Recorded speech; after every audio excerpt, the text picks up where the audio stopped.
পথচারীকে ধাক্কা, অবশেষে রাজগঞ্জের প্রাক্তন বিডিও গ্রেফতার।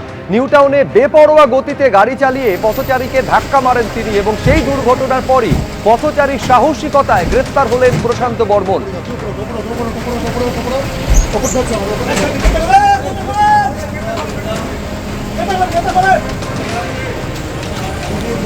গ্রেফতার করার পর তাকে যখন আদালতে তোলা হচ্ছে সেই মুহূর্তের ছবি আপনারা দেখতে পাচ্ছেন। গতকাল রাতে নিউটাউনে ইকো পার্কের কাছে তার গাড়িতে ধাক্কা মারেন এক পথচারীকে। তারপর কি হলো গতকাল রাত্রের ছবি দেখুন একবার। দুর্নীতিগ্রস্ত সেই ভিডিও, ও ড্রিঙ্ক করে গাড়ি নিয়ে আসছিল মেহকি পাঞ্জাবের সামনে দিয়ে, এদের মুখে মাস্ক পড়ছে, লজ্জায় মুখে মাস্ক পড়ছে, ড্রিঙ্ক করে গাড়ি নিয়ে আসছিল। হ্যাঁ দেখুন খামটা দেখুন, খাম করে দিয়ে এই সেই ভিডিও, প্রশান্ত বর্মন সেই ভিডিও, দুর্নীতিগ্রস্ত ড্রিঙ্ক করে যাচ্ছে মেহকি পাঞ্জাবের সামনে দিয়ে।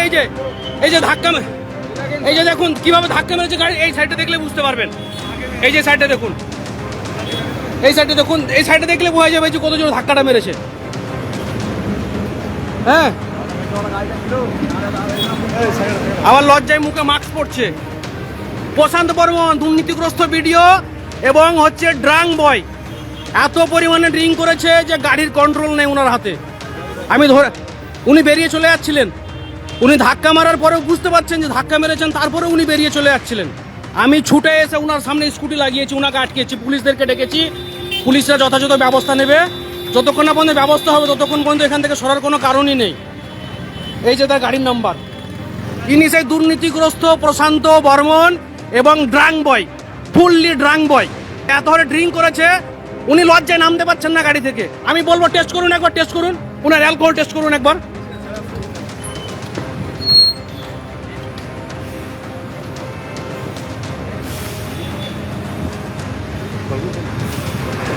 এই তুমি পালাবে না, থাকো তুমি। কোথায় কোথায় লেগেছো তোমার? আপনার গাড়িটা খুলে খুলে এই যে দেখুন, এই যে খাম করে চলে যাচ্ছিল, খাম করে চলে যাচ্ছিল। এ ভাই আমার স্কুটির উপরে পড়ে চলে এসে, ছাড়ার কোনো জায়গায় নেই, ছাড়ার কোনো প্রশ্নই নেই। হ্যাঁ সাইড টু ভিডিও করো, তো স্কুল বাড়ি দিলে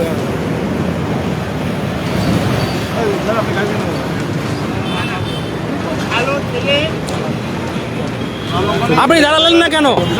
আপনি যখন দেখলেন, আপনি একটা ভিডিও, আপনি যখন দেখলেন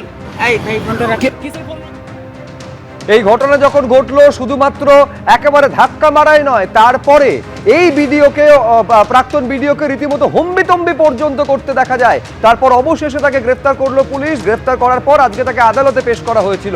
তারপর কি হলো জানবো, কথা বলবো। ময়ূক ঠাকুর চক্রবর্তী আমাদের প্রতিনিধি রয়েছেন ফোন লাইনে। ময়ূক, দেখো শুভ্রজিৎ, আজকে সকাল 11:30 নাগাদ রাজ্য পুলিশের তরফ থেকে প্রশান্ত বর্মনের অ্যারেস্ট তার কনফার্মেশন দেওয়া হয় এবং যেটা পরিষ্কারভাবে জানানো হয় যে গতকাল যে রোড ট্রাফিক অ্যাক্সিডেন্টের ইনসিডেন্ট হয়েছে তাতে সেই সেকশনেই তার এগেনস্টে কেস করা হয়েছে এবং গতকাল রাতের ঘটনাতে তিনি অ্যারেস্ট হয়েছেন। অর্থাৎ স্বপন কামিল্লা খুনের যে ঘটনা, নৃশংসভাবে খুনের যে ঘটনা, তারও তো মূল অভিযুক্ত এই প্রশান্ত বর্মন। সেই বিষয়ে পুলিশের তরফ থেকে কিছু বলা হয়নি। গতকাল রাতের ঘটনায় তিনি অ্যারেস্ট হয়েছেন এমনটাই পুলিশ আধিকারিকরা জানিয়েছিলেন। এরপর বারাসাত কোর্টে প্রশান্ত বর্মনকে তোলা হয়। ওখানে অভিযুক্তের যিনি আইনজীবী ছিলেন তিনি বললেন সমস্ত সেকশন যেগুলো প্রশান্ত বর্মনের এগেনস্টে রয়েছে সেগুলো সব জামিনযোগ্য, কাজেই তারা জামিনের আবেদন করছেন। আর সরকার পক্ষের আইনজীবী বললেন যে আমরা ইতিমধ্যেই গতকালের যে ইনসিডেন্ট তার জন্য স্পেসিফিক সেকশনে কেস করেছি, সাথে এই অভিযুক্তের এগেনস্টে, এই প্রশান্ত বর্মনের এগেনস্টে মামলা রয়েছে পুরনো এবং সঙ্গে ওয়ারেন্টও আছে। এইটা বলে তিনি ম্যাজিস্ট্রেটের দৃষ্টি আকর্ষণ করলেন। তারপর এই বারাসাত আদালতের ম্যাজিস্ট্রেট তিনি অর্ডার হোল্ড করে দিয়েছেন। 7:15 আমরা লাস্ট খোঁজ নিয়েছিলাম, তখনো পর্যন্ত অর্ডার কিন্তু হোল্ডই রয়েছে। ময়ূক, তোমাকে ধন্যবাদ। অর্থাৎ দুপক্ষের সওয়াল জবাব চলেছে, এরপর আদালত কি নির্দেশ দেবে সেদিকে আমাদের নজর রয়েছে।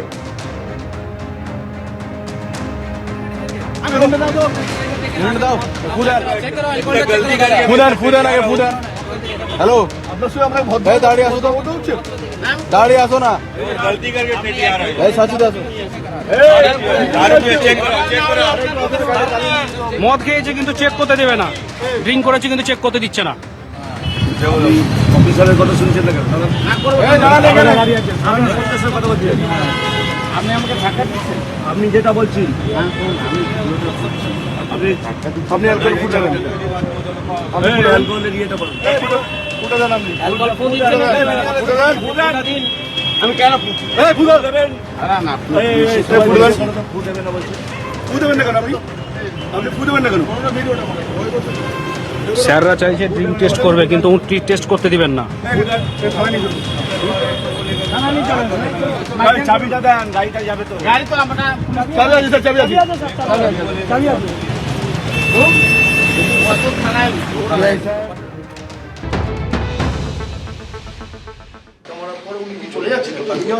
চলে যাচ্ছিল, গাড়ি থামেনি কেউ।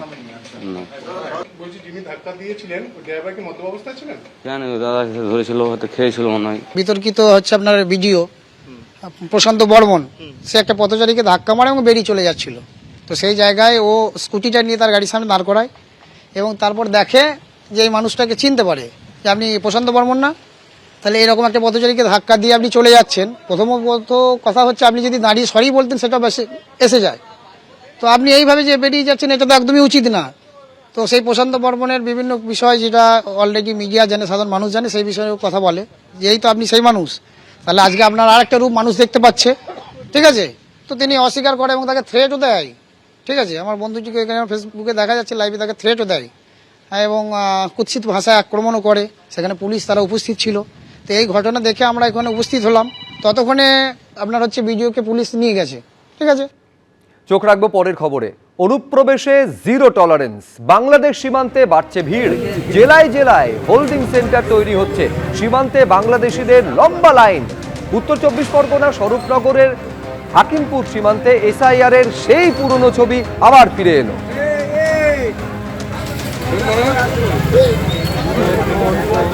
ঠিক যে ছবি দেখা গেছিল এসআইআর চলাকালীন গত বছরের 21শে নভেম্বর, সেই ছবি আজকে দেখা গেল হাকিমপুরে। তখনও এসআইআর এর কারণে বহু বাংলাদেশি যারা এখানে অনুপ্রবেশকারী হিসাবে ছিলেন তাদের বাংলাদেশে ফেরত যাওয়ার একটা তৎপরতা লক্ষ্য করা গেছিল।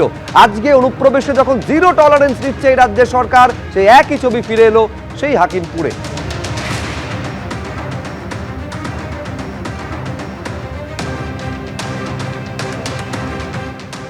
এসআইআর পর্বের ছবি ফিরল স্বরূপনগরের হাকিমপুর সীমান্তে। ঠিক এসআইআর পর্বের সময় যেমন আমরা দেখতে পেয়েছিলাম যে বসিরহাটের স্বরূপনগরের হাকিমপুর সীমান্তে বাংলাদেশে ফিরে যাওয়ার হিড়িক, যারা এদেশ থেকে ওদেশে এসেছিল এবং তারা যখন বাংলাদেশ থেকে চোরা পথে এদেশে এসে বসবাস করছিল রাজ্যের বিভিন্ন প্রান্তে এবং কি দেশের বিভিন্ন প্রান্তে, তাদের কাছে ভারতীয় নথি না থাকার জন্য তারা বাংলাদেশে ফিরে গেছেন। ঠিক এখনই রাজ্যে বিজেপি সরকার প্রতিষ্ঠিত হয়েছে এবং সরকারের তরফ থেকে স্পষ্ট বলে দেওয়া হয়েছে যারা অনুপ্রবেশকারী তাদের এ রাজ্যে কোনো স্থান নেই। আর সেই কারণেই তারা এই মুহূর্তে দেখতে পাচ্ছি যে হাকিমপুর সীমান্তে জড়ো হয়েছেন এবং ওপারে বাংলাদেশের সাতক্ষীরা জেলার মাধ্যমে তারা বাংলাদেশে ফিরে যাবেন এবং বিএসএফ এর কাছে এসে পৌঁছেছেন, তারপরে বিজিবির মাধ্যমে বাংলাদেশে ফিরে যাওয়ার কথা। আপনি কতদিন আগে এসেছিলেন বাংলাদেশ থেকে? 8-9 মাস হবে। 8-9 মাস হবে। কিভাবে এসেছিলেন? ও ঝুলুঙ্গি পাটা দিয়ে দালাল ধরে আসছিলেন। কত টাকা লেগেছে? 5000। এবার দালালের লোক ঠিক করে দিয়েছে, চলে গেছি কেরালা। কোথায় থাকতেন? কেরালা কাজ করতেন? কংক্রিট কাজ, ঢালাই। কোন চলে যাচ্ছেন? এখনই যে ধরছে, চালান দিচ্ছে, ধরে ভয়ে চলে যাচ্ছি। কোথায় বাড়ি? বাংলা কুষ্টিয়া জেলা, দৌলতপুর থানা। কোন ফিরে কি দেশে কর্মটর্ম যা হবে তাই হবে। সাতক্ষীরা। আমি বলছি একজনের সাথে বলছি, কিভাবে এসেছিলেন? আসছিলাম ওই ধামাখালি দিয়ে, নদী পথে? নদী পথে। 2000। কত বছর আগে? 9 মাস আগে। New town. ওই বোতল টুকাতাম, বোতল কুড়াতাম। ভোট দিয়েছেন? না, কোনো ডকুমেন্টস নেই, ভোট দেবো কোথায়? চলে যাচ্ছেন কেন? তো আমাদের কোনো ডকুমেন্টস নেই। ভারতে কোথায় থাকতেন? দমদম।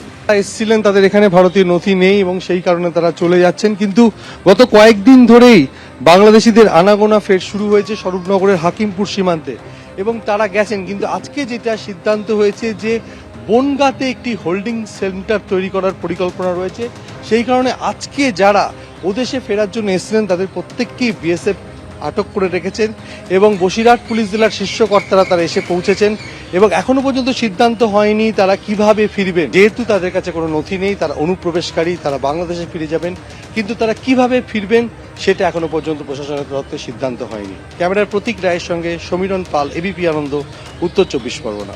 এবিপি আনন্দ, এগিয়ে থাকে, এগিয়ে রাখে।